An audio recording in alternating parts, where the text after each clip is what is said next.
welcome to English Stories. Thank you for stopping by. Don't forget to share our stories with your friends. Ukrainian officials rejected a Russian demand that their forces in Mariupol surrender Monday in exchange for safe passage out of the port city. Russia has intensified its efforts to force the surrender of Mariupol, but the Russian ground offensive in other parts of Ukraine has failed to move forward. Western officials and experts say the conflict is turning into a war of attrition, with Russia bombarding cities. In the capital, Kyiv, a shopping center in the Podil neighborhood near the city center was a smoking ruin after being hit late Sunday. The shelling killed 8 people, said emergency officials. Ukrainian officials also said Russia shelled a chemical production center in northeastern Ukraine, sending toxic ammonia into the air.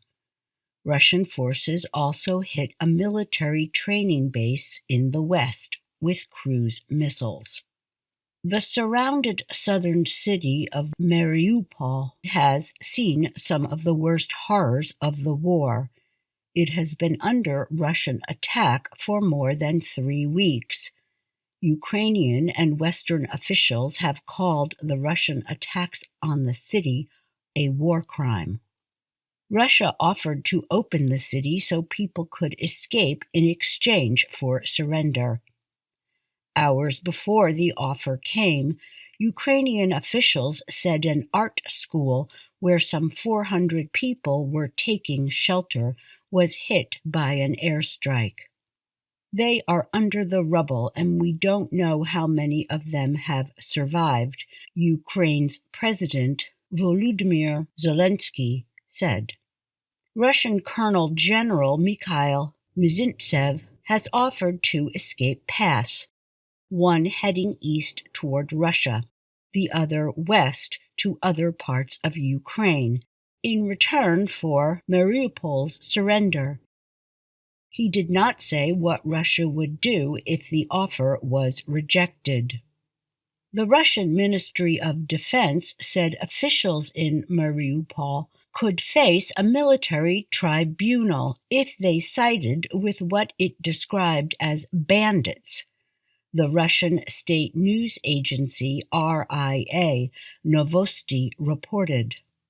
A tribunal is a person or group given the power to serve as a court. Ukrainian officials rejected the proposal before Russia's deadline. There can be no talk of any surrender laying down of arms, Ukrainian Deputy Prime Minister Irina Vereshchuk told Ukrainian Pravda. The strike on the art school was the second time in less than a week that officials reported an attack on a public building where Mariupol residents have taken shelter. On Wednesday, an airstrike destroyed a theater where more than 1,000 people were believed to be sheltering. Mariupol officials said at least 2,300 people have died in the siege, with some placed in mass burials. City officials and aid groups said Russian bombardment has cut off Mariupol's electricity, water, and food supplies. It also has cut off its communications with the outside world. What's happening in Mariupol is a massive war crime, EU Foreign Policy Chief Josep Borrell said.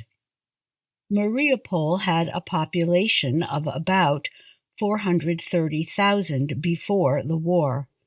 About 25% were believed to have left in the opening days of the war.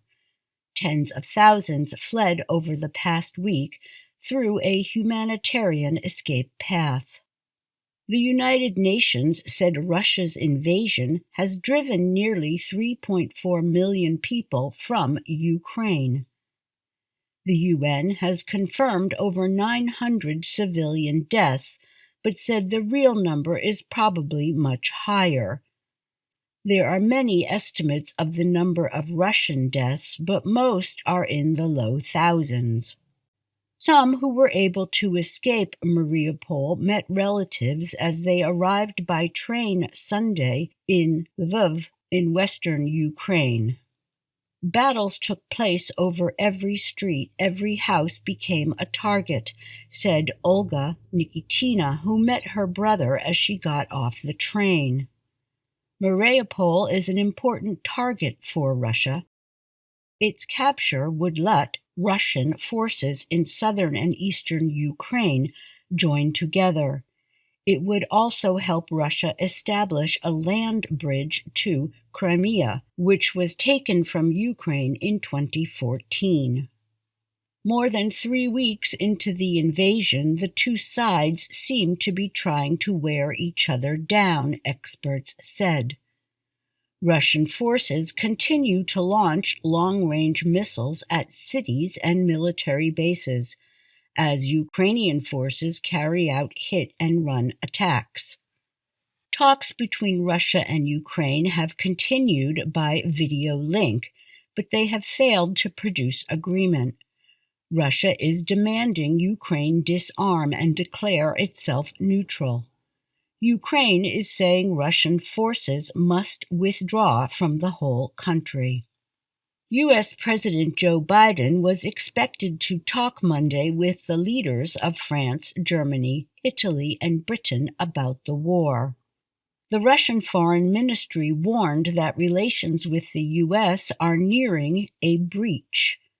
Putin is reportedly angry that Biden called him a war criminal.